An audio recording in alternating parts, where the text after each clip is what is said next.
What's up, everybody? Welcome into the Next Pats podcast. I'm Phil Perry. We have a little bit of an emergency podcast situation on our hands here, where the Patriots have traded Stephon Gilmore to the Carolina Panthers for a 2023 sixth round pick. Let's dive into the details, how we got here, what it means for the Patriots now, and of course, what it means for them moving forward. This is the Next Pats podcast after all. So how did we get here? I think you have to go all the way back to last offseason, before the 2020 season, where Stephon Gilmore was given essentially a cash advance on his 2020 salary, given a bump where money was taken from his 2021 salary and moved to last year. So he was paid on a plane similar to some of the other top corners in football, though still not at the top of the league. And the expectation was at that point that the Patriots and Gilmore would be able to come to some sort of agreement going into this season because his base salary was so low. He was set to play for a $7 million salary in 2021. And that's where the issues arose. But we have to take into account the fact that Gilmore's season ended due to a torn quad last season. So then coming into this season, he tells Josina Anderson he can be ready to play in training camp if he has to be, and that he just wants what he's worth. So it's pretty clearly, even at that point, in early July, well before training camp, that he was looking for a new contract and that this was more of a contractual disagreement than an injury situation. But the fact that Gilmore was coming off an injury, the fact that he was set to go into his 31-year-old season with the Patriots provided a little bit of a hurdle. And not just a little bit of a hurdle, it was a significant hurdle because there was this crossroads where the team wanted to see Stephon Gilmore on the field and competing before he was given the bump that he was looking for or the extension that he was hoping to get.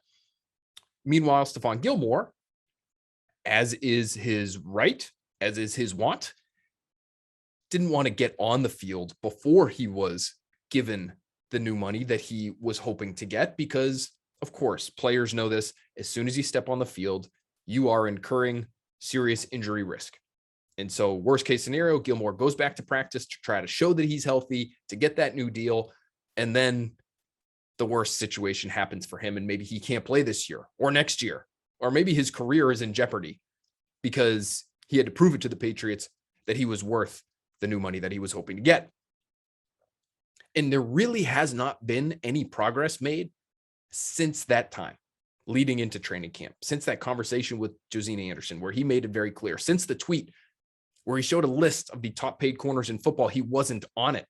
And he tweeted, oh, okay. Not much progress since then. Because again, you're at that natural crossroads between team and player and which side is going to blink, and neither did. So Gilmore lands on the physically unable to perform list.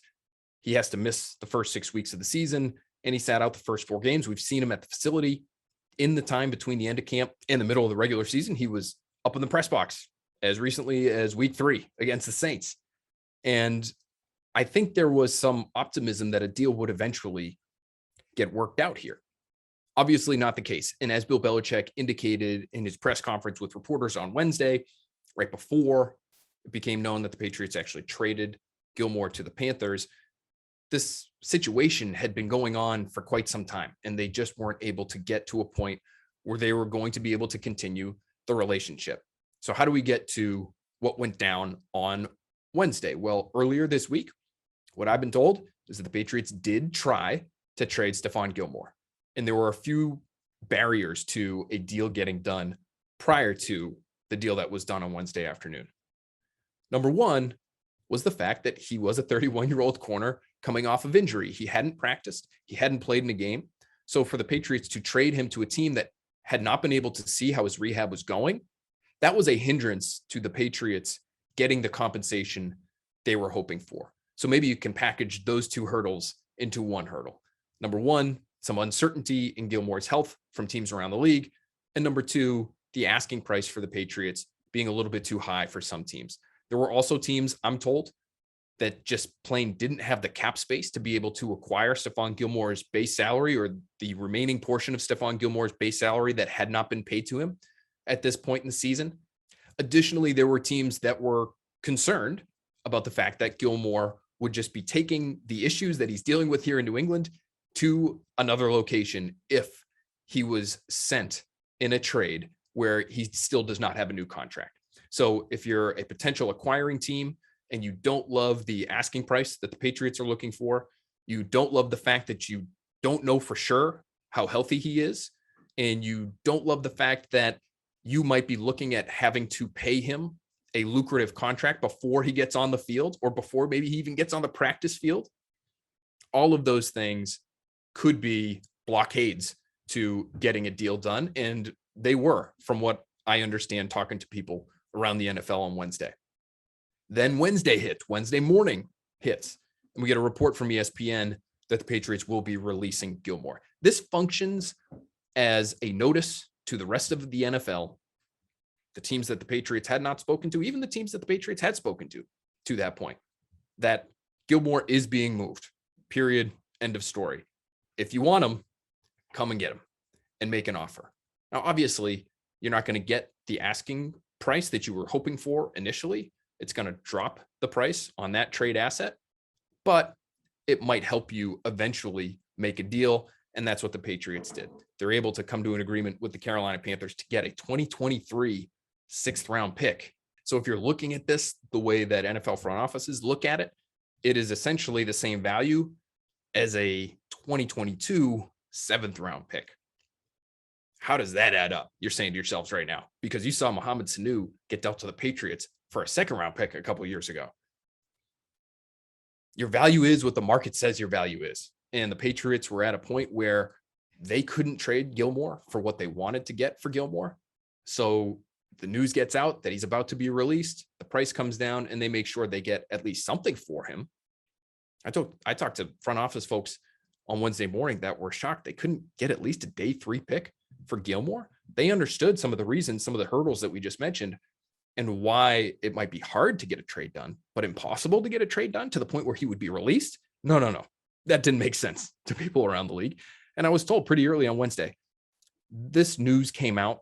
The initial report that he would be released came out early enough that a deal could get done between that time and 4 p.m. when Gilmore's release would become official. And they were right. A deal does end up being able to be made. A couple other add-ons to this.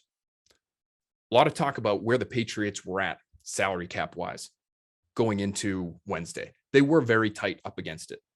Just over $50,000 in cap space. Not enough room to function for the remainder of the season, whether you even want to bring on additional players or not. You're going to have to pay out per game roster bonuses, and there are all sorts of different in-season expenses that your team has to be able to account for. And they weren't going to be able to do that given where they were. But my question was, well, aren't there other ways you can create cap space other than trading a corner who would change your defense to a certain extent? It's a defense that's already performed pretty well, and we'll get into some of the numbers, but you would be better with Stephon Gilmore on the field. So you're just going to trade him to get cap space? And after talking to a few people, what I heard was the Patriots really didn't have that many options to clear that much cap space. If you wanted to both keep Stephon Gilmore and clear cap space, a significant amount of cap space that you would need, you could be talking about restructuring contracts of other veterans already on the Patriots roster. But even then, their options were limited. There were 2, maybe 3 veterans that the Patriots could look at, try to restructure and clear several million in cap space. But did they want to do that? Do you want to be adding on years to some of these players? Do you want to be potentially guaranteeing money into future years with some of these players? And so all of that goes into the equation, and it came down to trading Stephon Gilmore was the simplest, most efficient way for them to clear cap space. He wasn't going to play here without the kind of contract that he was looking for, and he was going to be somebody that you get at least a little something back for. And so that's why you see the trade.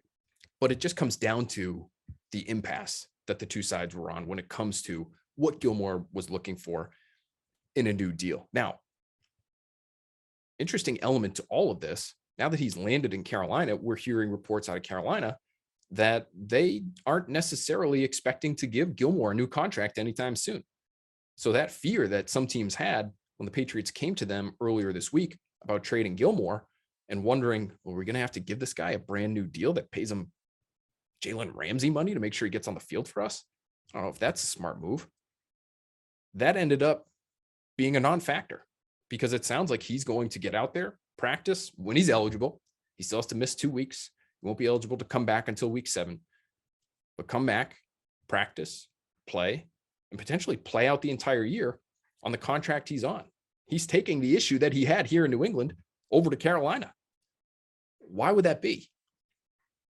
One person told me it could just be a point of pride, that he'd be willing to play out the contract somewhere else, but not for the Patriots because of their shared history, because of, again, going back to 2 off seasons ago, where anyone looking at the contract understood that the base salary he was going to be paid in 2021 was going to be an issue.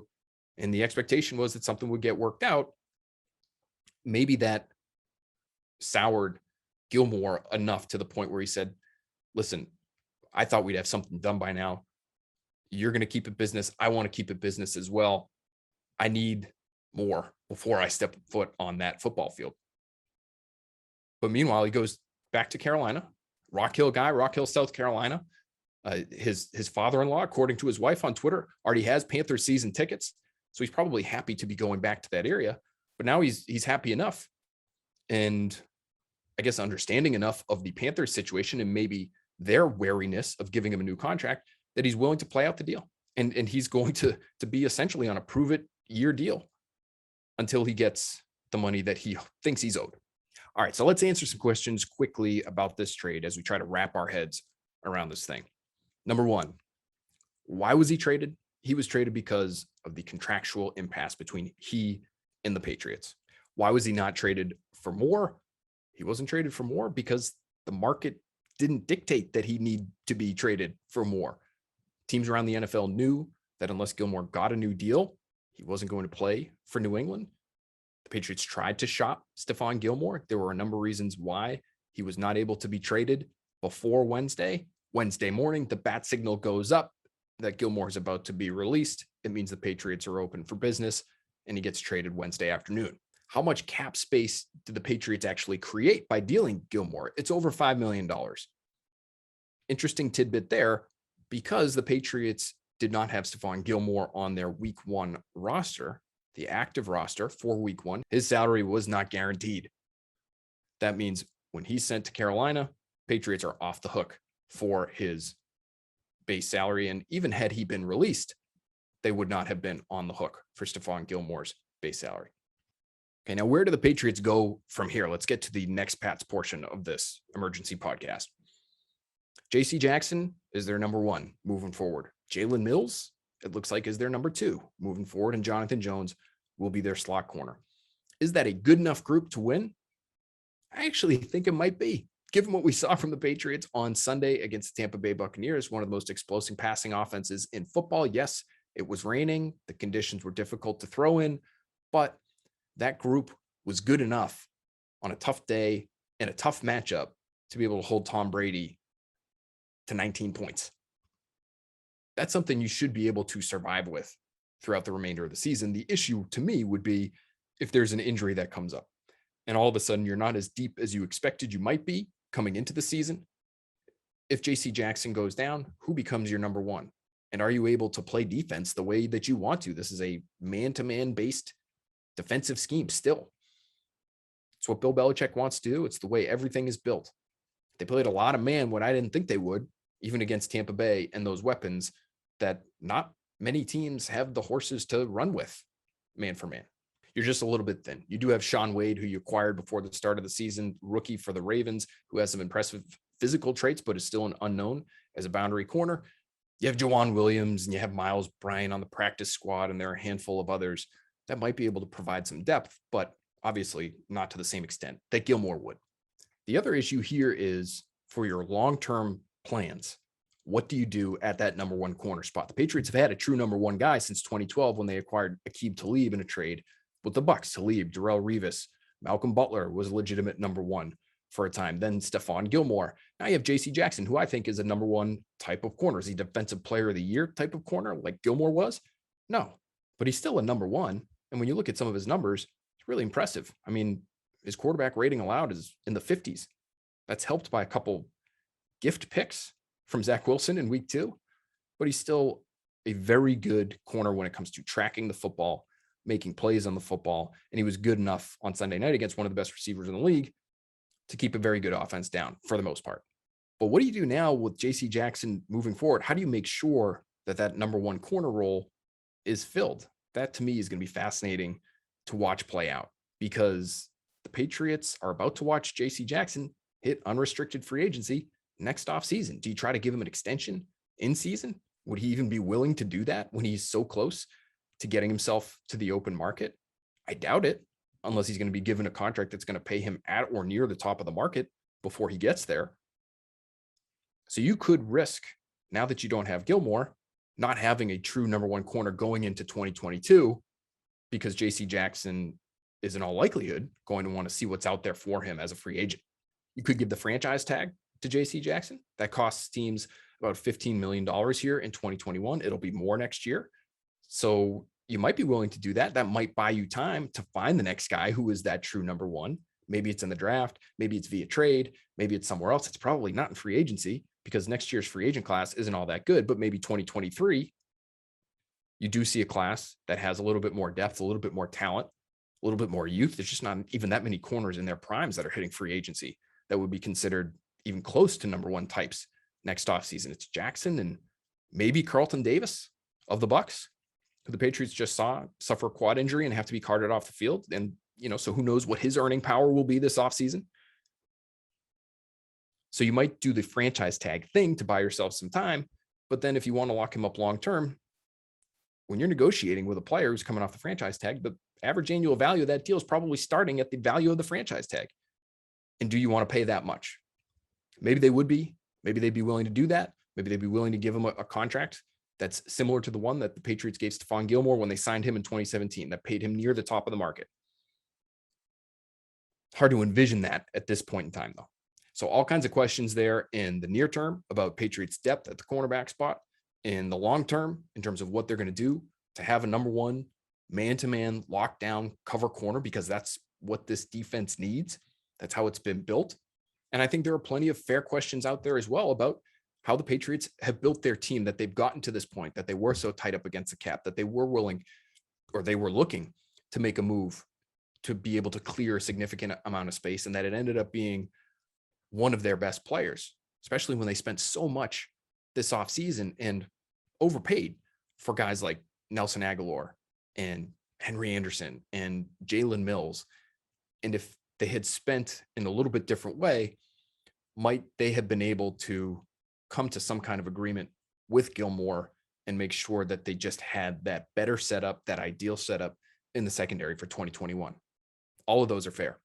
And we're going to continue to dig into those as we move forward here. We're going to look into the draft and see what options the Patriots might be looking at in 2022.